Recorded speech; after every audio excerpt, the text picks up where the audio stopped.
Welcome to this review of NetIQ's Access Management products. Hello, my name is Kent Purdy, and I'm the Product Marketing Manager for the NetIQ Access and Identity portfolios. And today I'm going to focus on the access part of that solution. Because what I've found in talking with customers is, especially customers of large environments, is they're not clear on all of the identity and access pieces in play, especially the access part. So often we gain a new customer that needs to solve or is focused on solving the identity portion of their solution, and they don't understand that to bring that project to fruition, often access products have been added as well. So today this discussion is going to get concrete on what the access part of that portfolio does.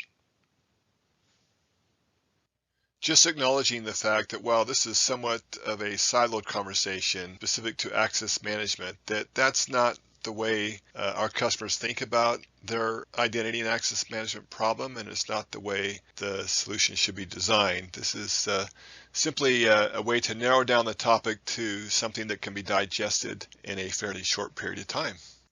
Our access management portfolio consists of 6 products, and I'll go through them shortly just to give you a high-level view of what they are and how they can be used together.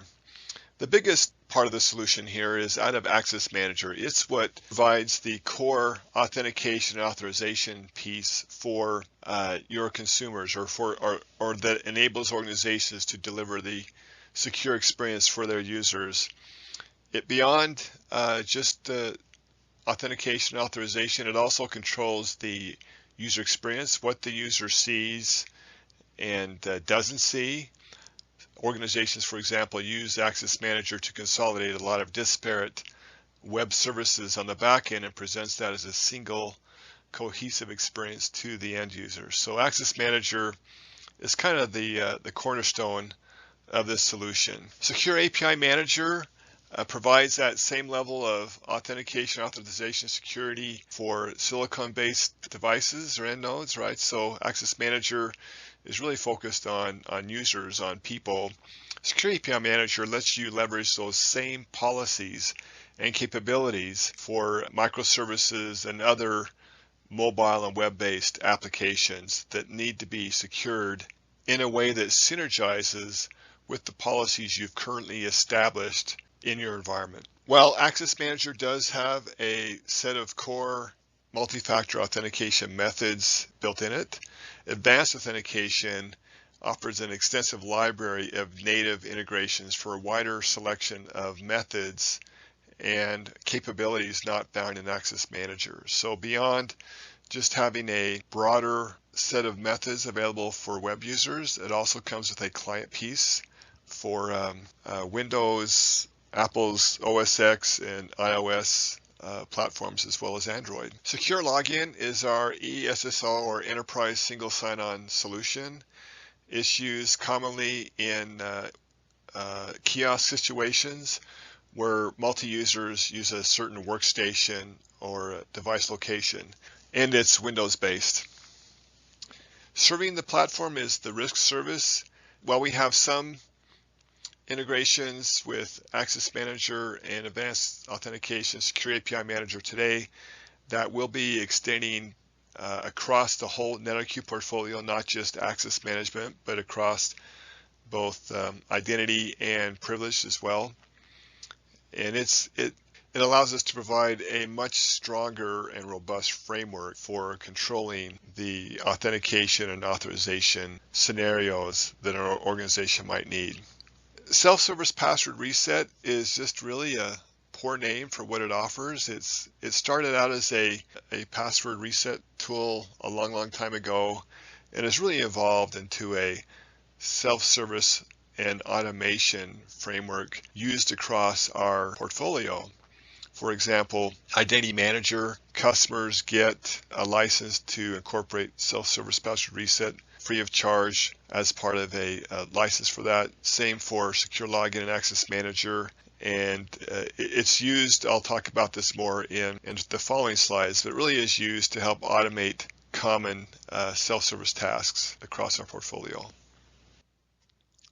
Specialized access management products have been around for over a couple decades now, and while it's a mature market in that sense, it really is new again in face of some pretty big changes in use cases and requirements that have occurred this past 6 and 7 years. So digital transformation continues to drive organizations to offer more powerful capabilities to more sensitive information than ever before. This recent pandemic has only accelerated that, where remote access to highly sensitive and regulated information has become quite common for probably half of the digital business that goes on today. So access management is needed to evolve along with those new requirements in terms of customizing the level of security needed to both minimize risk for the organization, but also optimize the user experience on their side, because too much security and not enough usability is just as problematic as not enough security. The picture on the left is a shot of me and my banking app where I can do more manipulations with my money and investments today on the phone than I ever could just a few years ago. I have different strengths of authentication depending on the risk level and the dollar amount of what I'm doing. For an example, at a certain dollar amount threshold, to transfer money out of the credit union, I need to provide an additional biometric authentication for that to go through. On the right is an example of a health app I used in partnership with my doctor. So in years past, I would get some medical information back, for example, lab reports in the mail, which was really problematic for me because I like keeping these reports across a long period of time just to see how things have changed over the years. And I would lose them or misplace them. I couldn't find them when I went back to the doctor. Now my doctor has a SaaS offering in which my records and information are all kept at a digital location, and I can just use my mobile app to either look up new information or to go and see what results I had received years ago.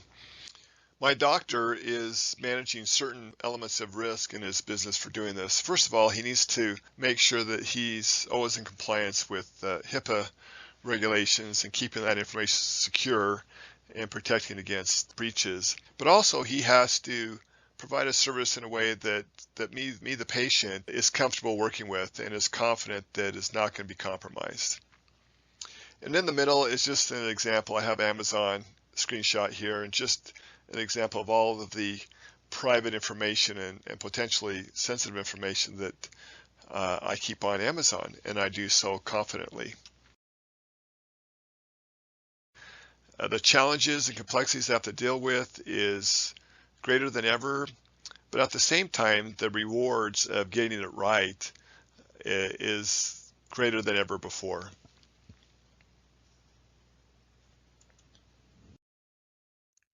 As I look at this identity and access management maturity curve, it really strikes me how varied the maturity of our customers can be. So, well, I would say almost all of our customers have moved above and beyond the assumed trust portion of this maturity curve. It's surprising to me how little they've progressed over into the zero trust and adaptive parts of this chart. I think part of the reason is that business owners are often not aware of the technologies available to them that allow them to manage and drive down their risk while improving their users' experience. But I also find out that even IT and security teams are not aware of all of the capabilities that they may already have in their war chest of NetIQ products and have simply not turned them on or configured them. As I've overlaid the NetIQ capabilities over this IAM maturity chart, I've color-coded the outlines of the octagons, where orange is the access management capabilities and red is our capabilities that span multiple categories. For example, password management, access management, single sign-on, multi-factor are pretty purely access management capabilities. Policy management is a big part of our identity solution for both Identity Manager and Identity Governance, but it's also a big part of our access products as well. User activity monitoring applies equally to both the identity and access portfolios of our solution. Continuous authentication and authorization is squarely within the access management part of the portfolio, where risk is measured within a session on a continual basis, and when a threshold has been reached, an adaptive response can be orchestrated in terms of invoking another authentication type to verify that who that user is to a stronger level, or to even restrict or even cut the session of that request based on the risk at hand. Machine learning offers a whole new level of insight not previously available in our portfolio. Single sign-on is by far the most common access management discussion we have with our customers. They really are interested in driving down authentications to a single instance, if at all possible. And that's not just for their internal users, but they want to make it easy for their customers to first get onboarded and then minimize the interruptions that they need to cause. And so that includes being able to, for their customers, if all they're looking for is personalization, to give them the opportunity to use their social credential, if that's desired, if the customer wants to do that, and increase that level of identity confidence based on the risk. For example, if there's a financial transaction that needs to take place, then you can incorporate credit card numbers and additional information if needed. If any regulated or highly sensitive information is accessed, to ensure that that's done in a way that adheres to those rules and or risk levels that the organization has defined. This slide is a quick overview of our access management capabilities, ranging from consuming OpenID Connect for SSO implementations to a rich set of multi-factor authentication methods, to automation in terms of users helping themselves and onboarding automatically across our portfolio, to incorporating access management to silicon-based or API-based services, to using the risk engine, to adapting the level of access control based on measured risk at any point in time. Our access management product's ability to consume social credentials such as OpenID Connect, but it's worth emphasizing the value of being able to consume the type of credential the user is preferring to share, and to leverage different types of credentials to the strength that you need. For example, for just personalization needs, you could use a non-verified social credential, because the value is really about optimizing the user's experience while posing no threat to yourself. For financial transactions, you can obviously gather credit card related information, and for more complete and potentially sensitive information that may be regulated or otherwise pose a threat to your organization, our self-service technology allows you to automate the aggressive gathering of user information, matching the effort that you impose on the user to the level of risk that you're incorporating as an organization. We offer hundreds of pre-built connectors that you can use as needed, in addition to the Connector Studio, which you can use to either build a OpenID Connect or SAML connector, or ask us to do it for you. We have a connector factory team that, if you don't feel comfortable configuring your metadata for a certain service that you're onboarding, that we're happy to do that for you. I think it's important to point out that while there are vendors out there touting thousands of integrations, the vast majority of those are still where a connector was configured once and has not been touched since. So in terms of enabling you to ramp up your SSO capabilities quickly, you can feel confident that we can do that for you. Here's a quick eye chart of our advanced authentication capabilities. I'm not sure if you can read all of the individual words on your screen. It might depend on how large your screen is, but in the orange on the left, we have different categories of methods of native integrations.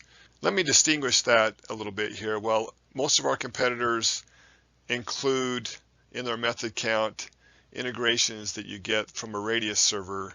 The integrations that you see here are native to our solution. The blue section are categories of key pieces of capabilities, while the green represents what you can do with our clients. I've been surprised by the number of customers we have that have complex access management requirements.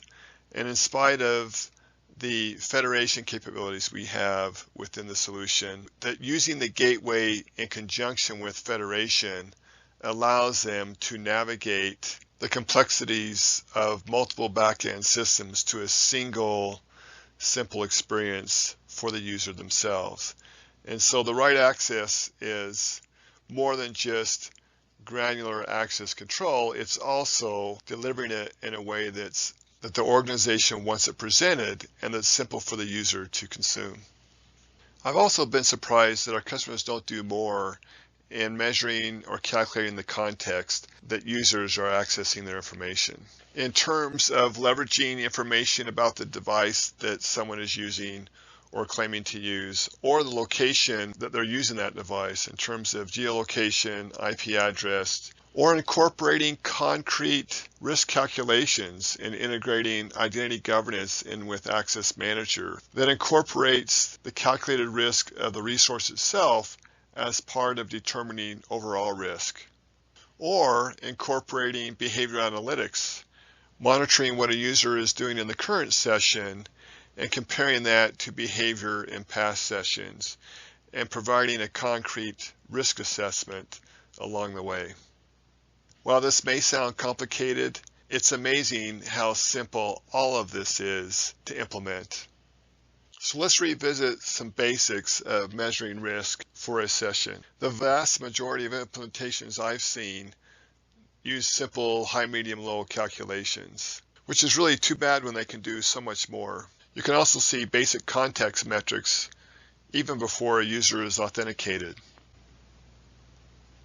I think we've already covered the risk at context metrics pretty good already.